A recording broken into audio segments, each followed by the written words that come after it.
Hello, magandang gabi po sa inyong lahat. My name is June and welcome po sa panibagong episode ng ating vlog, June's Day Channel. Pag-usapan po natin dalawang bagay.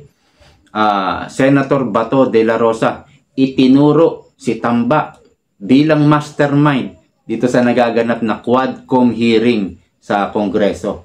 At pag-usapan din po natin kung anong magiging senaryo kapag hindi binigyan ng budget ang OBP ng Kongreso. So yan po ang ating tatalakayin. Pero bago yan, please like the video at huwag kalilimutang mag-subscribe. So dahil balitang-balita sa lahat ng mainstream media yung pagturo ni Senator Bato de la Rosa kay Tamba bilang parang mastermind or nag-uutos sa mga congressman tungkol dito sa Quadcom hearing na akusahan si dating Pangulong Duterte at si Senator Ronald Bato de la Rosa, ay napakaganda po ito. Kumbaga, kapag may pagkakataon, Senator Bato, na bumanat, ay bumanat din tayo. Hindi yung magpapabugbog na lang, lagi na lang ang mga Duterte ang binabanatan, sila na lang lagi ang may propaganda. Pero yung kay Senator Bato, alam naman natin na kung walang ang lahat ng nangyayari sa Congress ay may basbas ni Tamba. At ang nagsabi niyan ay si Edsel Lagman. Si Edsel Lagman na ewan ko lang, hindi ako sure kung ito'y komunista. Pero panig po ito sa mga komunista At kapatid niya si Popoy Lagman, kung baka hindi nyo naabutan yon. Si Popoy Lagman, isang political analysis na laging ini-interview ng mga dilawan. At yan ay komunista. So, nahihilera rin ito si Edsel Lagman. Actually, siya ang president na ngayon ng Liberal Party. Ang chairman naman ay si Risa Hontiveros. So anyway, maganda itong ginawa ni Senator Bato. Minention talaga niya si Tamba, si Speaker. At maganda ito dahil yung mga ibang, kumbaga, hindi pa nagde-decide kung sila ay Duterte supporter or Marcos supporter. Kumbaga, yung mga nalilito, maganda rin ito para mapag-isip-isip ng mga tao na oo nga kasi siya ang speaker. Kung hindi aprobado sa kanya yung mga nangyayari sa Congress, tututulan niya to, ipapatigil niya itong investigasyon na ito. So meron talagang basbas at ang mga Duterte supporter ay alam na yan. Pero napakaganda nito ng pagkakataong ito na naibalita sa mainstream media, yung pag-mention niya kay speaker, So, yung mga nalilito at na parang napapaniwala ng propaganda ng mainstream media, kasi kaalyado talaga nila ang mainstream media. So, yung mga nalilito na, kumbaga, hindi makapag-decide sa isip nila, napakaganda nito, lagi talagang dapat bumanat. Talagang banatan na ngayon. August pa lang. Pagdating ng filing of candidacy sa mga senatorial, sa lahat, Kasi pati mayor, governor, election din yan. Diyan na magsisimula talaga yung bakbakan. Ngayon pa lang nga, napakainit na Pero once na nakapag-file na ng mga candidacy, anong tawag nito? Nakapag-file na sila, yung mga kakandidato, mas magiging mainit pa yan. At pag umabot na ng next year, 2025, talagang todohan na yan. Kasi ilang buwan na lang election na sa Mayo. So todohan na talaga to. So dahil na-mention niya nga si Tamba, napakagandang balita nito sa mainstream media. Okay yun. Talagang utos ni Tamba ito, alam natin yan. Saka si Senator Bato at yung mga Duterte ay may mga kaibigan din naman na nagbibigay sa kanila ng impormasyon. May mga kaibigan din sila sa Congress. Lalo na si Pulong nandyan. Congressman din si Pulong. May tropa din yan na nagpipid sa kanila ng information sa mga nangyayari sa Congress at kung ano ba yung mga plano nila. At na-mention din yan ni BP Sara na may nagsasabi din sa kanila na kaibigan tungkol naman sa impeachment niya. So dito po sa balita ng GMA, atin pong basahin para mas maganda, no? Ang title po, Bato, House Drug War Probe conducted so it may be used against us at ICC. Senator Bato de la Rosa said he believes that the House of Representatives investigation into drug war deaths during the administration of former Rodrigo Duterte is being conducted so it can be used against them in the International Criminal Court. Sino nasa likod nitong mga committee na ito? Ay yung Speaker of the House. Diba? Alam ko, this is the same person na nagkumbinsi sa mga opisyal na gustong bumaliktad. Mag-execute ng affidavit laban sa amin ni President Duterte para sa ICC. I am expecting na itong ginagawa ng Quad Committee na investigasyon ay pwede nila itong gamitin laban sa amin doon sa ICC.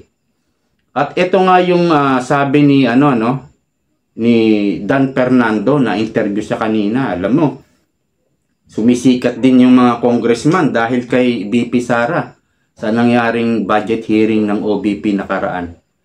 Ang dami nilang interview sa radyo at sa mga sa TV rin, sa mainstream media. Ito talaga yung may mga hawak na chairmanship, no? Ito talaga yung mga kinokontak ni Tamba, yung mga chairman. Kasi sabi rin ni Dan Fernando kanina, tinanong yata siya na anong masasabi nyo sa sinabi ni Senator Bato na ito'y kumbaga utos ni Tamba itong nangyayaring Quadcom hearing. Sabi ni Dan Fernando, ay hindi.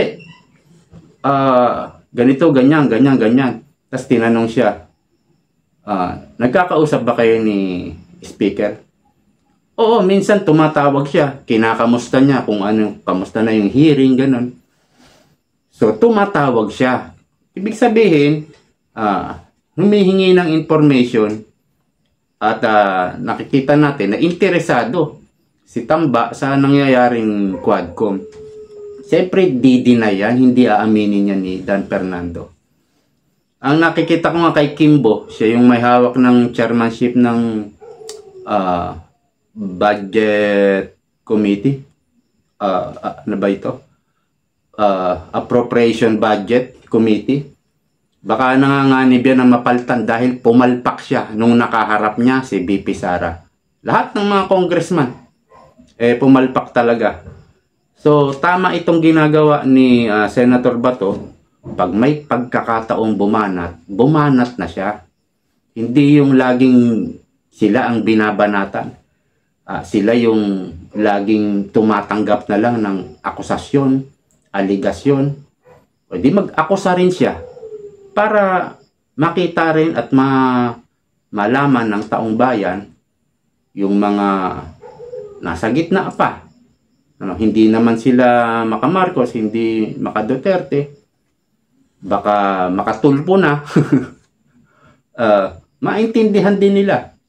At makapag-isip-isip din sila. Hindi yung puro propaganda na lang ng Marcos at Dilawan ang naririnig. So okay yan, ginagawa ni Bato.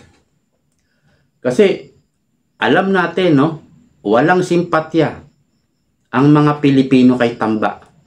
Kitang-kita yan sa mga survey, lagi siyang kulelat. So kaya lagi siyang kulelat Kasi hindi talaga siya ang choice ng taong bayan bilang kumbaga pambato ng Marcos administration sa darating na 2028 presidential election. So, tuloy-tuloy lang, Senator Bato. Okay yan. So, punta na tayo dito kay VP Sara sa kanyang budget briefing ng OBP. So, nakaraan, na-deferred at or suspended ang naging budget hearing ng OBP. So, meron pang pangalawang hearing yan dahil hindi pa tapos. Suspended, nakapost lang. So, ang next hearing nito is September 10. At na-interview nga si Congressman Anjong. Hindi ko itama nyo ako kung mali ako, no? Ito yata yung sponsor sa budget proposal ng OBP. Kasi ganito po yan eh. Kapag ikaw po ay maghahain ng budget sa Senado, kailangan may magi-sponsor na senador. Noong naghain siya sa Senado, ang sponsor yata niya or ng OBP ay si Pia Cayetano. Last year ganun din si Pia Cayetano rin Dito sa Congress naman dapat mayroon din mag-sponsor na congressman. Ito yata yun si Congressman Anjong kung hindi ako nagkakamali. So ganun po ang kalakaran yan. Ang tanong, a-attend ba si VP Sara sa September 10? Sa pangalawang hearing. Ang nakikita ko dyan, hindi na yan na-attend. Kasi nung unang hearing nga hindi na niya pinaporma yung mga buhaya ng ina nila Hindi niya na sinagot yung mga katanungan. So bakit pa siya pupunta sa pangalawang hearing? Hindi na yan pupunta. Baka magpapunta na lang siya ng yung speaker niya. Yung speaker niya, spokesperson pala, speaker. Yung spokesperson niya, baka yun na lang ang papuntahin. Pero hindi na yan pupunta. So, anong mangyayari kung sakaling hindi bigyan ng budget ng Kongreso ang OBP? Aywan ko, kung hindi man bigyan ng budget ng Kongreso ang OBP, meron pang Senado. Pwedeng ibalik ng Senado yan. So, dito muna tayo sa Congress. Kung sakaling hindi nila bigyan ng budget ang OBP, ang isang mangyayari agad dyan, maraming mawawalan ng trabaho. Unang-una, mga empleyado. Wala ng budget. Paano pa? Wala ng function ang OBP. So, sino magpapasahod sa kanila? Paano sila kikilos? Wala silang budget. So maraming mawawalan ng trabaho, mga empleyado. Sabihin natin, 1,000 yan. O sabihin natin, hundreds lang. Pero madaming, ang tawag nito, yung satellite office niya At sa main office, maraming empleyado yan Meron pang mga lawyers yan, mga legal advisor, mga agent intelligence. Meron din yan, kahit wala ng confidential fund, may hinahire na agent intelligence yan. Mga contractors, mawawalan din ng kita. At yung mga supplier, ewan ko kung sa DBM sila kumukuha or may mga private supplier, mga paper things, So, pwedeng bumakfire ito sa mga kongresista na mag-aalis ng budget sa OBP. Kasi hindi nila pwede isisi ito kay kay VP Sara kasi hindi siya umaten kasi hindi siya sumasagot. Masisisi pa rin dito ang Congress, ang mga kongresista. Kasi sabihin na natin hindi kasi sumasagot si VP Sara hindi naman niya ipinagtanggol. Hindi naman niya dinepend yung kanyang budget proposal. So, kaya nag-decide kami, hindi na lang namin bibigyan. Kung yan lang ang katuwiran niya, nila, na hindi dinepend, hindi naman sumasagot sa mga katanungan si VP Sara. Bakit sa Senado?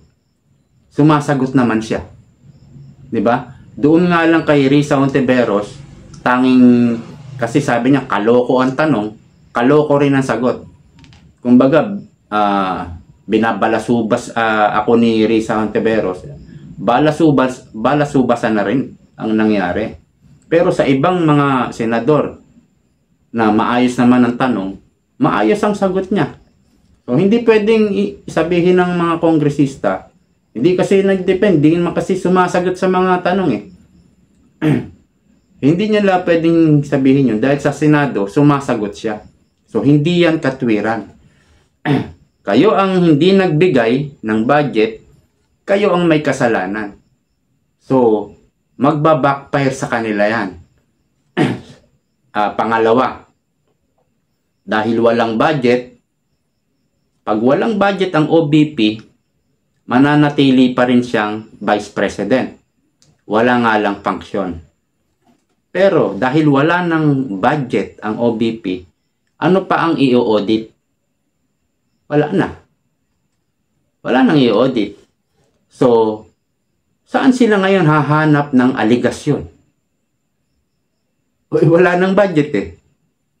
Saan sila hahanap ng mga ibibintang, mga propagandang gagawin nila para pasamain si VP Sara? So, wala na. No? Pangatlo, magiging matibay na sa isip ng tao na ang lahat ng ito ay puro politics. Pure politics. Politicizing, no?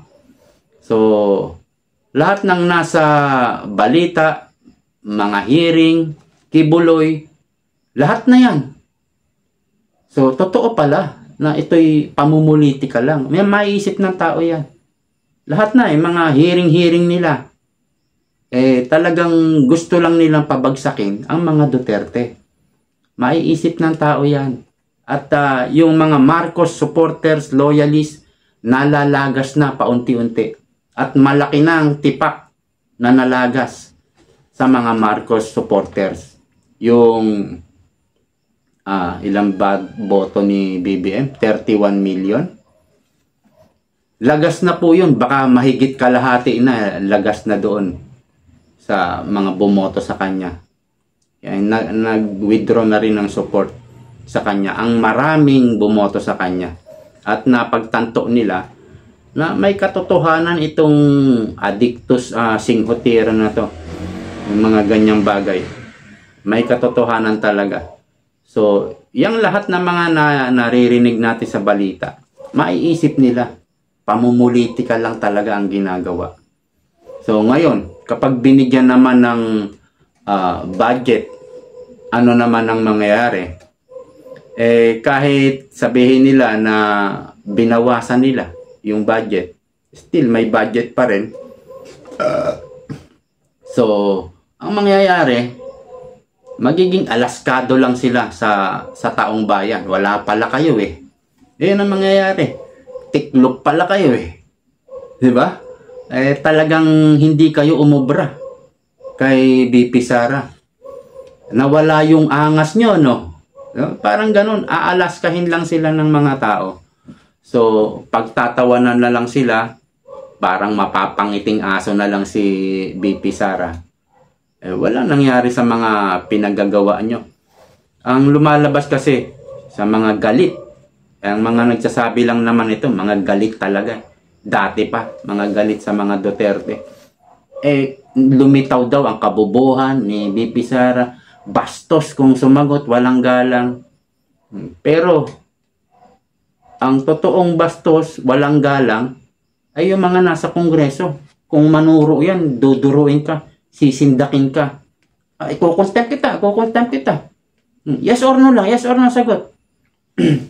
Kung duruin nila yung mga source nila, anong tawag doon? Yung mga guest nila, ay tawag doon eh. Source of, kalimutan ko. So, yung mga ganon, mga kaangasan nila, hindi umubra sa Vice President. So, may takot din.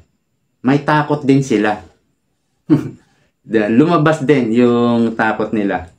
Kaya ang mangyayari niyan, pag nabigyan din ng budget, nawala yung angas nyo. At kung sakali na hindi nga bigyan ng budget ang OBP, Vice President pa rin siya, di ba? No? Pwede din siyang magtayo ng foundation. Pwede. At maraming maraming magdo-donate. Pero syempre, limitado na lang ang function. At hindi rin makakapag-generate yan ng 2 million na hinihiling niyang budget. Baka nga hindi umabot ng 1 billion. 2 billion pala. Nasabi ko kanina 2 million. Sa pagdating sa donation, mahirap maka 1 billion dyan. Kada taon, mahirap. Baka nga mga 20 million lang, mga ganyan lang. Pero, meron pa rin siyang magagawa. Ano? So, yun yung mga senaryo. So, kaya ang lahat ng ito, talagang pamumulitika lang. Kung sakaling hindi siya mabigyan ng budget, mapagtakpan din yung mga kawalan ng kakayahan. Kawalan ng kakayahang mamuno nitong si Kuting. Napapagtakpan dahil sa mga, puro ganyan ng balita hearing. So, ibig sabihin, yung kanyang kakayahang bilang mamuno, hindi niya na-address yung talagang problema ng bayan. Hindi na-address ng pamahalaang ito. Mataas na bilihin, hanggang ngayon, mataas pa rin. At baka patuloy pang sumipa yan pagdating ng mga bare months na ngayon. Pagdating ng December, talaga naman yon. Usually naman yun ang nangyayari. Trabaho, parang wala tayong nababalita na ewan natin sa survey, sa mga next survey, malalaman natin yan. Kung may mga karagdagang bang trabaho or ang worst nito, mas lalaki pa ang mga walang trabaho. Yun ang worst, no? At saka sinasabi niya noong nangangandidato siya, yung SME, Small Medium Entrepreneur, wala na yun. Wala na yung mga pinagsasabi niya dati sa mga interview. Digitalization yan, lagi natin naririnig. Digitalization, asan na yun? Wala, budol lang. Budol. Energy, water, wala na lahat. Sa tingin ko nga, hindi nagtatrabaho yung Pangulo natin Hindi mo mahagilap minsan lang magpakita, minsan lang magsalita. Wala. Saka, ewan, wala talagang hindi talaga siya bagay mamuno. Walang kakayahan. Tama talaga yung sinabi ni PRRD. Weak leader. Maraming salamat sa panonood. See you next time.